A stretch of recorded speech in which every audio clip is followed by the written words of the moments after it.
audience. Hello. Hi. You're using me for my Chromebook, bro. Yeah. Here's my idea. At this point, Because I have someone else here, but she's not even in it, so it's fine. But anyway, no.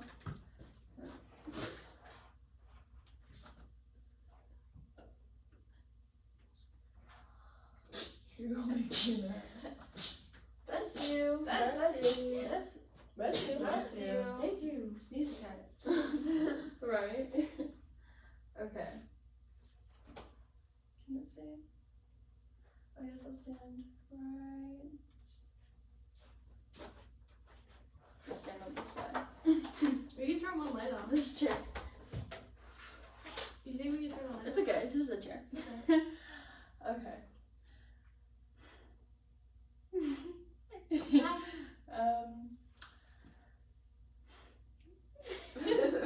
Log in. Okay.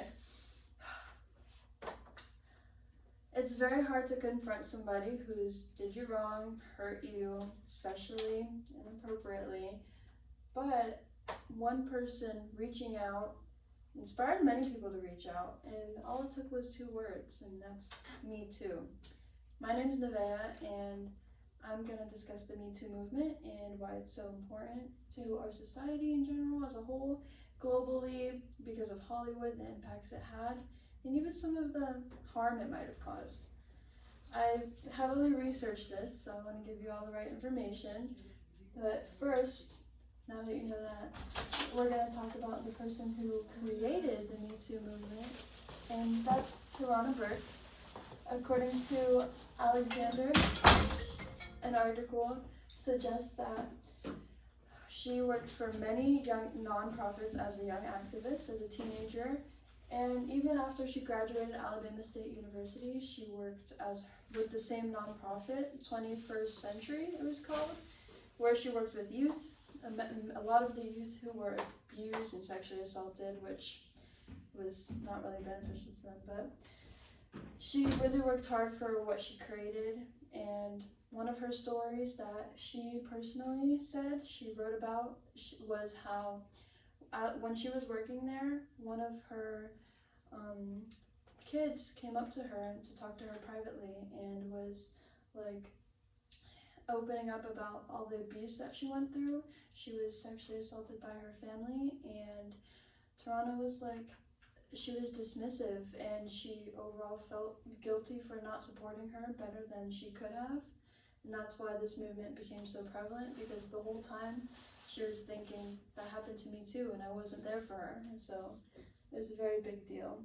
But now that you know some of the background, we'll talk about the social media and how relevant social media was for the Me Too movement. Because in 2017, well, the Me Too movement initially was made in 2006 by Tarana Burke, but in 2017 it became more relevant because of Alyssa Milano, famous actress. She tweeted, "Reply with Me Too if this happened to you, so we can show the people how much this happened, so that we can really tell our stories, and so that we can expose these people who are in big high positions, such as some of the people we'll talk about later." And a lot of people started replying. She had 500,000 people replying to her tweet in one day, in 24 hours. And that was on October 15th. But all those people, they were called the Silence Breakers, and they started protests and marching, and they started saying, "This happened to me too, this needs to stop, this shouldn't happen to anyone else. We should not say this happened anymore, so no one else should say Me Too ever again." And that's what the Frontiers were saying in their article. Well, because of the social media being so prevalent, there are many powerful people who were exposed at this time. And one of them, our main person we'll talk about, is Harvey Weinstein. He is the one that Alyssa initially tweeted about. And our next one is Chris Savino. He was the animator for Loudmouth, and he got fired from his job because of multiple allegations. Jeffrey Epstein, he was a very big relevant case even prior to the Me Too movement, but after the Me Too movement shedded some light, it reopened those cases and really held him accountable for what he did. And to talk more about Harvey Weinstein, he, according to his biography, was born in 1952. He was a film producer and he was very successful from a young age. He had a lot of money and he did a lot of things. According to this article from Arizona State University, he was convicted for multiple different charges regarding sexual assault and harassment, and he had 2 trials in February 2020, and that he got 2 felonies and 23 years sentencing. And next, 2022 in California, more cases were enlightened, so they gave him 16 years for rape and other harsh crimes. Nasty. And overall, these allegations began from roughly like the early 1990s to until he got convicted. So a lot of women made accusations against him, almost 100, which is pretty important. And so following that, the impact of the movement was very severe, not just for him, but for Hollywood as a whole, because a lot of people started getting taken down, and that exposed a lot of harsh people in the industry. A lot of people got fired, such as Chris Savino that I talked about earlier, and that was very important. And according to this article about the impacts of the Me Too movement, a big thing was defining consent and harassment and assault. And that was important because consent, if you are in a situation where someone says no and you're like, after this movement, they're like, you said no? I'm away, I'm gone. Because it was so serious. A lot of people were getting exposed and getting sentences that it just was ruining people's lives, and unfortunately the survivors had to deal with that trauma every single day. And that brought, since there were so many people who came forth with their stories, more resources were needed, and that's why a lot more support organizations came to be after the Me Too movement, which really helped society as a whole, for women especially, because before that, they wouldn't really be like, yeah, this happened to me, yeah, I need resources, yeah, I should go get tested for this or that. And it became a big deal because they started getting the treatment they needed and the mental health support they needed. Also, internationally, according to this one article, there was a woman named Miss Dundee. She was an activist in India. She said that people in India were starting, their stories were coming out and they were actually getting believed, and that was very important to their society because their culture is different.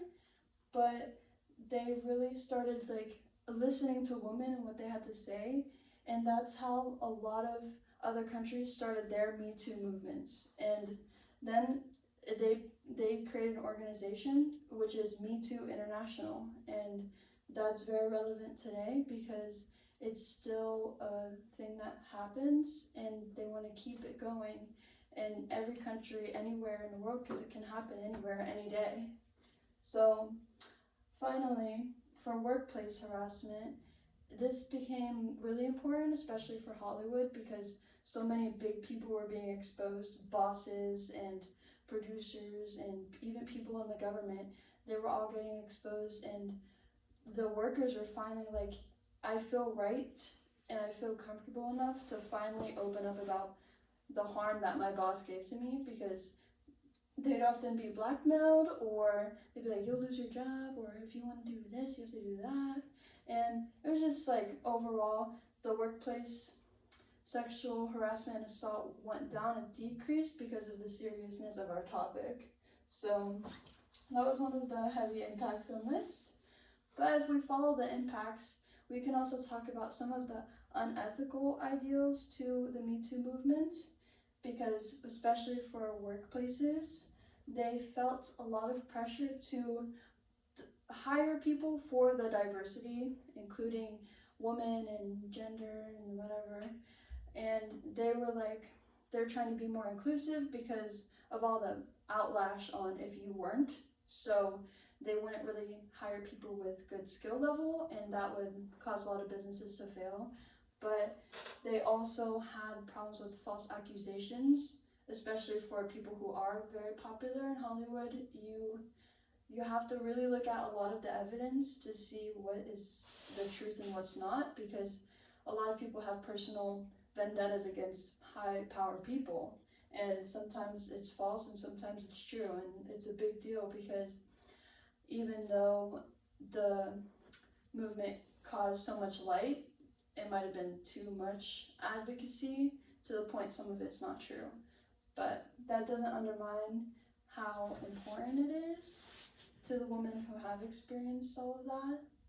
And the Me Too movement was such a big movement that today we still use it, and many women are going to be like, they're going to have the support they need from their family, from their friends, and they will have someone to talk about. They'll have a lot of resources to reach out to, and that's all I got for you today. Thank you.